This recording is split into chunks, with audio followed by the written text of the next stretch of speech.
This right here is the cheapest Scirocco R in Germany, which I just purchased myself for around 7,000 euros.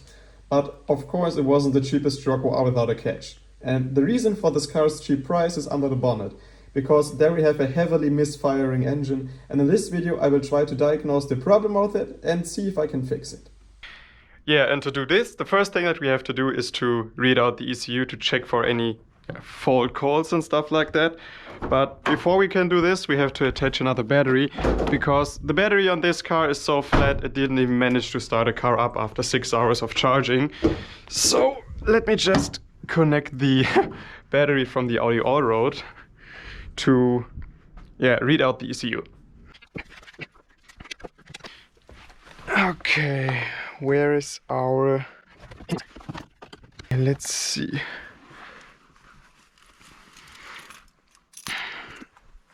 Wrong key. Okay. We have power. And as you can see, we have the whole Christmas tree lighting at us, because obviously every module has registered the low voltage from the dead battery. Okay, here we go. Yeah, she's still misfiring. After I let the engine idle for a bit, I decided to start my live misfire counter on every cylinder to see where the misfires are coming from. And as you can see, only cylinder number 2 is misfiring, and it's misfiring so heavily that I'm pretty sure there isn't even a single combustion happening in the cylinder. At this point, there are basically 3 things that could cause a single cylinder to misfire, which are spark, compression and fuel. And I will begin by trying to exclude the spark fault. I don't believe that's a spark fault, because I'm pretty sure the previous owner would have checked it. But yeah, the hope is still there, so I will just swap over a coil pack and the spark plugs from cylinder 1 to cylinder 2, and I will see if the fault of the misfire will transfer to cylinder 1. So here I actually wanted to show you the footage of me stripping down the engine cover and swapping over the coil packs and spark plugs from cylinder number 1 and 2, but unfortunately my GoPro died halfway through. So I can only tell you that the spark plug on cylinder number 1 had a very good light brownish color, and the spark plug on cylinder number 2 had a was very black and sooty looking. Okay, I just swapped coil packs and spark plugs over, reconnected everything, and yeah, let's see how she's doing. And it's still cylinder number 2. Okay, spark wasn't the issue. Okay, like you've just seen, spark isn't the issue on this engine. To be honest, I've kind of expected it, but yeah. On we go with the compression test on cylinder number 2. Okay. I've connected everything back together and pulled the fuse for the fuel pump. So let's see if there's no... probably it's the same fuse for the instrument cluster. Let's see how the compression is.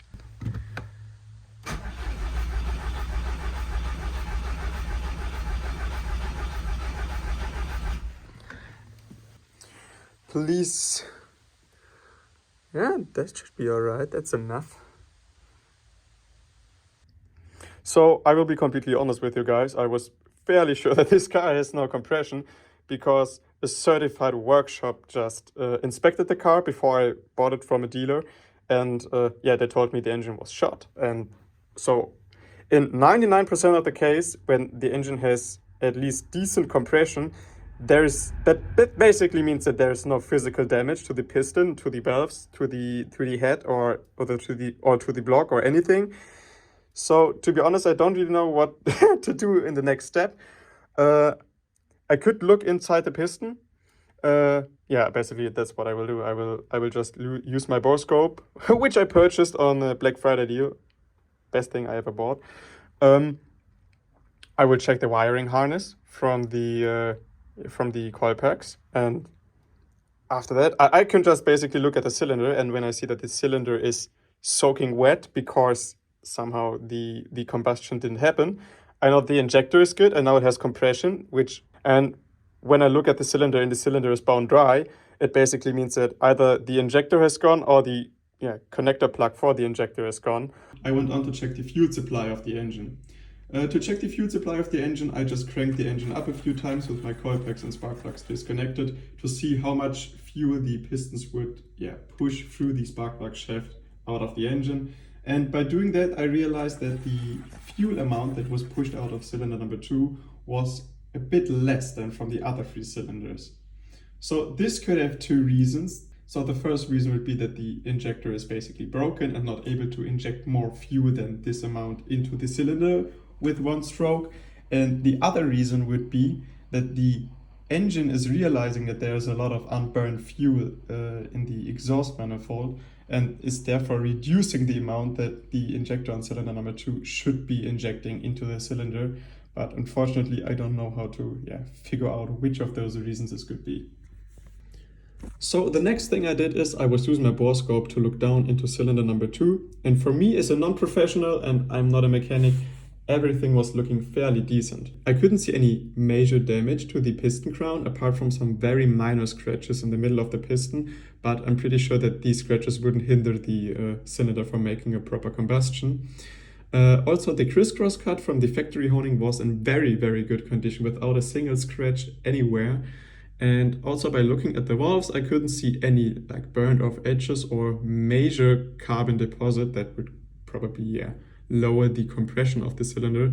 From my amateur point of view, I think that the engine is in a very good condition, or at least there isn't any damage inside the combustion chamber that is so significant that it would hinder the cylinder from making a combustion. And that basically tells me that the problem is outside of the long block. I'm properly confused by this engine because we have timing, we have air, we have a spark, we have fuel, and obviously we have compression. I just tested it 3 times without the camera on because I couldn't believe that we have all of these things. But yeah, I don't know why she isn't running and why she's running, why the cylinder isn't running and why it's never running. I'm pretty sure there isn't a single combustion happening in this cylinder because you in the previous part of the video, you saw the misfire counter rising up very fast. So that basically means that there is not a single combustion happening in the cylinder, and I still don't know why.